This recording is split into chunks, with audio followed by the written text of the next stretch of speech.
আসসালামু আলাইকুম সুপ্রিয় ভিউয়ার্স, আশা করি সবাই ভালো আছেন। যে যেখান থেকে আমার আজকের এই ভিডিও দেখা সবার প্রতি অনেক অনেক দোয়া রইল।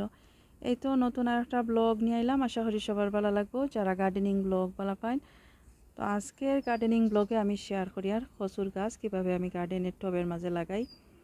এই যে কিছু কচুর গাছ, এটা কালো কচু যেগুলা এগুলার গাছ। তো এই গাছগুলো আসলে বাংলাদেশ থেকে আইছে, আমার লাগি আমার ছোটো বই নিয়ে বাংলাদেশ থেকে দিছই। আর এগুলো আনছি আমি গার্ডেনের মাঝে লাগাইবার লাগি, খাওয়ার লাগি নাই। আর আমার ছোটো বই নিয়ে আনছইন আওয়ার সময়, বাংলাদেশ থেকে আওয়ার সময় এগুলো আনছইন। তো বেশ সুন্দর সতেজ আসিল। তো এক সপ্তাহ হয়ে গেছে আমি এই যে কন্টেইনারের মাঝে কিছু মাটি দিয়ে রাখছি, কারণ এগুলার শিকড় একেবারে ক্লিন দোয়া আসিল। তো আমি একটু মাটি দিয়া রাখছি যাতে শিকড়গুলা ভালো থাকে। আর এই যে নিচের দিকে ফসি যার শিকড়গুলা, আর এই যে কন্টেইনারও নিচের দিয়ে কোনো হোল নাই, ছিদ্র করা নাই, ড্রেন হইবার কোনো রাস্তা নাই। তো এই কারণে আসলে এগুলা ফসি যার 4-5 দিন এক সপ্তাহ হয়ে গেছে, প্রায় এক সপ্তাহ হয়ে গেছে এইভাবেই রয়ে গেছে। আসলে আমি টাইম পাই না। আর এখানের মাঝে খুব সুন্দর লতা ধরা আছে, এই যে লতা ধরছে। আর এই যে এখন নতুন করে শিকড় বাইরের দেখতে পারা, নতুন করে শিকড় বাইরের আমি এইভাবে পানির মাঝে ভিজাইয়া পানি একটু একটু পানি দিছিলাম আর মাটি দিয়ে এইভাবে রাখছি। তো এই গাছগুলো আসলে গরমের দেশ থেকে আইছে। আর যেহেতু লন্ডনে অনেক ঠান্ডা, আজকে প্রচুর বৃষ্টি হয়েছে। তো বিকালের সময় আসলে একটু রোদ আসিল, একটু একটু রোদ আসিল, এখন রোদ নাই। তো এখন চাই আর আমি এই গাছগুলা বড় টবের মাঝে লাগাইতাম, যেহেতু শিকড়গুলা নষ্ট হয়ে যায়। তো এইভাবেই যদি আরও কয়েকদিন থাকে তাহলে এগুলো আর কাজে আইতো না, হয়তো সবগুলা নষ্ট হয়ে যাব। এই কারণে আমি বড় টবের মাঝে দিয়া দিই। আর এই যে লতা আছিল, লতাগুলো আমি এইরকম রাখি দিছি। তো আসলে মরে গেছে লতাগুলা, সুন্দরভাবে আসলে রাখছি না, এমনিতেই রাখি দিছি এইভাবে। সময় পাই আর নাই এই গাছগুলা লাগানির। তো আজকে মনে করি আর গাছগুলা লাগাইলাই, একটু সময় করিয়া এগুলা লাগাইলাই, যেহেতু নষ্ট হয়ে যায়। যদি টাইম মতো এগুলা টবের মাঝে না দেই তাহলে দেখা যাইব নষ্ট হয়ে যায়। আর এতটুক কাটা আছিল, এখন দেখা যায় এতটুক উপর দিকে এতটুক বাইর হয়েছে। আর এই যে আর কচু বাইরের উপর দিকে পাতা বাইরের। তো যাই হোক, এখন আমি একটা বড় টব রেডি করিয়া নিয়ার, যে টবের মাঝে আমি এই 5টা 6টা গাছ আছে এগুলা লাগাইয়া নিব। একটা টবের মাঝেই লাগাইব আমি সবগুলা গাছ। তো নতুন নতুন যখন ছাড়া হইব তখন আমি আরও টব চেঞ্জ করিয়া দিব, আরও 2টা 3টা টবের মাঝে লাগাইম। এখন একটা টবের মাঝেই লাগাইয়া নিব। এই গাছগুলা লাগাইবার লাগে আমি এইখানে একটা বেশ বড় সাইজের টব আনছি। টবের মাঝে মাটি আছিল, তো মাটিগুলা ফেলাইছি। আর কিছু মাটি রয়েছে, কোনো অসুবিধা নাই, যেহেতু এখন আমি মাটি দিয়া দিমু। গাছগুলা লাগাইবার লাগি এই টবের মাঝে বেশ কিছু পুরাতন মাটি আনছি, লাস্ট ইয়ার আমি ইউজ করছিলাম এই মাটিগুলা। এখানে মাঝে কম্পোস্ট সার সব কিছু দেওয়া আছে, লাস্ট ইয়ার ইউজ করছিলাম। মাটিগুলা টব থেকে বাইর করিয়া, টবে আসলে এই মাটিগুলা টব থেকে বাইর করার পরে আমি শুকাইয়া রাখছি। আর আজকে প্রচুর বৃষ্টি হয়েছে সকালের সময়, এই কারণে দেখতে পারা মাটিগুলো একেবারে ভিজা ভিজা। তো গাছ লাগানোর সময় আসলে তেমন কিছুই আমি দেই না, শুধু মাটি দেই আর কিছু কম্পোস্ট আমি ইউজ করি। তো এখন আমি কিছু কম্পোস্ট ইউজ করবো। এখন কিছু কম্পোস্ট দিয়ার, মাল্টিপারপাস কম্পোস্ট।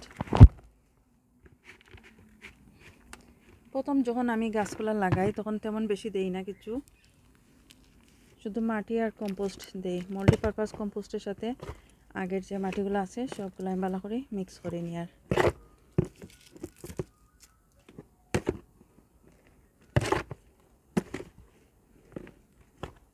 তো ভালোভাবে মিক্স করা হয়ে গেছে।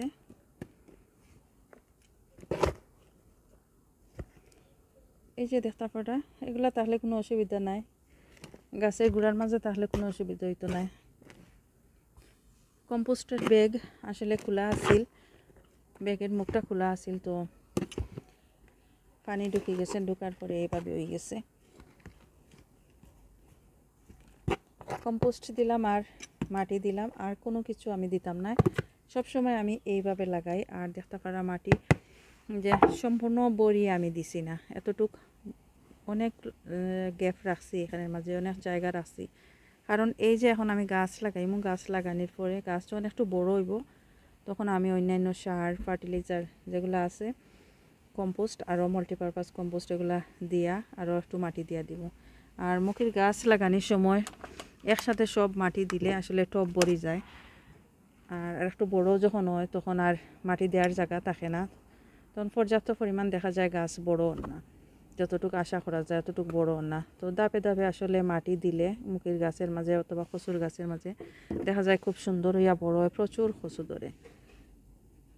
এই কারণে আমি এতটুকু উপর দিকে এতটুকু জায়গা রাখছি। এখন এই যে কচুর গাছ শিকড়গুলা দেখতে পারা সবগুলা লাল হয়ে গেছে, ব্রাউন কালার হয়ে গেছে, এই যে পচি যার কিছু কিছু সাদা আছে। এই যে নতুন করে বাইরের, এই নতুন করে বাইরের আশা করি আমার গাছগুলা ভালো থাকবো আর বড় হইব। পুরাতন যে শিকড় আছে এগুলা নষ্ট হয়ে গেলেও কোনো অসুবিধা হইতো না, নতুন করে আরও শিকড় দিয়া দিব। বিসমিল্লাহ বিসমিল্লাহ করিয়া এইভাবে গাছগুলা লাগাইয়া নিমার। এই যে লতা বাইরের লতাগুলো আস্তে আস্তে বড় হইব, আর এই লতাগুলো যদি মরিও যায় তাহলে নতুন করে আরও লতা বাইরিব, যেহেতু এই গাছটা কি লতা ধরে আর অলরেডি দৌড়া আসিল লতা, বেশ কিছু লতা আসিল গাছের মাঝে। তো একটা টবের মাঝে আমি চাই আর যে সবগুলা গাছ রাখতাম এগুলো আসলে সারা করতাম, সারা যখন হইব আরও প্রচুর সারা হইব তখন আমি এগুলারে আলাদা আলাদাভাবে একটা একটা করে ফটোর মাঝে নিতাম পারবো, অথবা বড় বড় টবের মাঝে এইভাবে দিয়া রাখতে পারবো। একটু একটু গর্ত করিয়া করিয়া আমি প্রতিটা গাছ এইভাবে এইখানের মাঝে লাগাইয়া নিব। এই যে খুব সুন্দর লতা বাইর হইছে, আর নতুন করে শিকড় বাইরের, পুরাতন শিকড়গুলো আসলে নষ্ট হয়ে যায়। পুরাতন শিকড় নষ্ট হইলেও কোনো অসুবিধা নাই, নতুন করে বাইরে হইব আশা করি। আর এই যে শিকড় যেগুলা বাইরের ওগুলা ভালো থাকবো।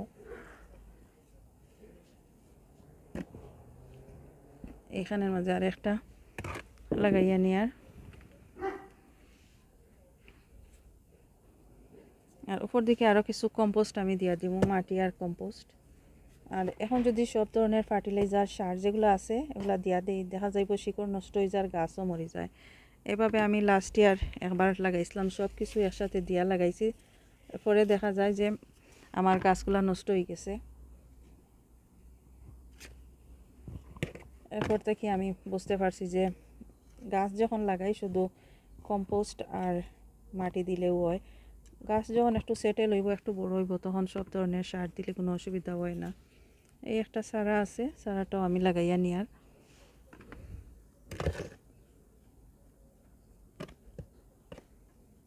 তো দিয়া দিলাম, আর কিছু লতা আছে জানি না এগুলো হইব কি না, তো এইভাবে আমি পরে রাখি দিব এগুলা। উপর দিকে আরও কিছু মাটি দিয়া দিয়ার, উপর দিকে আরও কিছু মাটি দিয়া দিয়ার, এগুলো লাস্ট ইয়ারের মাটি, কম্পোস্টও দেওয়া যায়। তো আমি কিছু মাটি দিয়া দিলাম,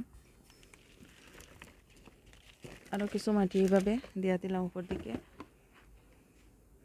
একটু চাপ দিয়া দিয়ার, হাত দিয়ে চাইলেও চাপ দিয়া দেওয়া যায়।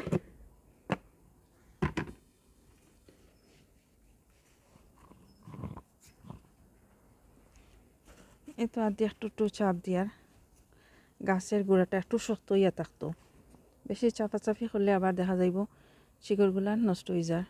তো একটা লতা বাইর হয়েছিল, লতা আমি একটু বাইর করিয়া দিলাম।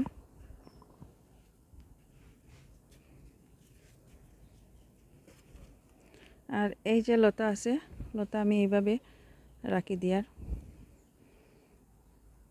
হয়তো এগুলা নষ্ট হয়ে যাব জানি না, নষ্ট হইব কি বালা থাকবো, তারপরেও আমি এইভাবে রাখি দিয়ার।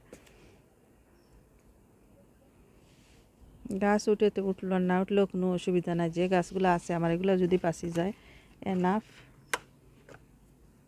তো আমার যে ছোটো বইনে দিছইন আর যে আনছইন, থ্যাংক ইউ দয়াজন রে, গাছগুলো আমার এত পৌঁছাইয়া দেওয়ার লাগি আর গাছগুলো আমার দেওয়ার লাগি।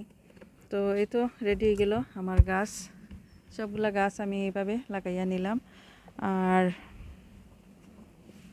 আরও কিছু মুখির গাছ কচুর গাছ আছে আমার, এগুলোও লাগাইমু কয়েকদিনের ভিতরে, ওগুলোও শেয়ার করবো কীভাবে আমি লাগাইয়ার। যে গাছগুলো আমি মুখি তাকিয়া সারা করছি এগুলোও লাগাইয়া নিমু। তো যদি ভালো লাগে আমার আজকের এই video please like share and comment করবা। যারা অলরেডি সাবস্ক্রাইব করছেন থ্যাংক ইউ সো মাচ, নতুন যারা আছেন সাবস্ক্রাইব করে আমার চ্যানেলের পাশে থাকবা। ভালো থাকুক সবাই, এখানেই বিদায় নিচ্ছি, আল্লাহ হাফেজ।